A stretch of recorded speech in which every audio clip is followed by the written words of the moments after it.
नमस्कार. मी विजयालक्ष्मी वर्षा वेलणकर यांची मोठी बहीण आहे. गेल्या 12-13 वर्षात ती जे किडनीचा आजारपण बघते आहे किंवा किडनीच्या आजारासोबत जगते आहे, त्या तिच्या प्रवासात मी तिच्यासोबत आहे. आणि या प्रवासामध्ये अत्यंत अडचणीच्या दिवसांमध्ये सुद्धा किंवा आलेल्या अडचणींतून सुद्धा कसं एखादी नवीन चांगली गोष्ट केली जाऊ शकते, हे या दोघांनीही म्हणजे शेखर सरांनी आणि वर्षांनी आपल्या सोबती सेवा फाउंडेशनच्या निर्मितीने लोकांना दाखवून दिली.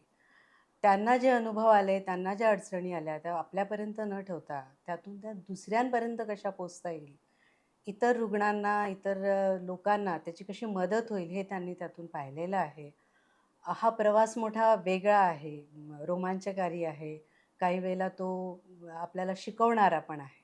त्या सगळ्या प्रवासाविषयी डॉक्टर बिडवे यांच्या जगण्यातील काही या पॉडकास्टमध्ये त्यांचा हा पूर्ण प्रवास आलेला आहे.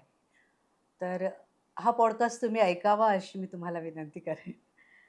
आणि मला असं वाटतं खरोखर ते ऐकण्यासारखं आहे. आणि तुम्ही आजारी असा नसा किंवा तुमच्या अवतीभोवती कोणी आजारी असोत नसोत, तरीही हे तुम्हाला एक विचार देणारं, मदत करणारं असं पॉडकास्ट आहे, असं मला वाटतं.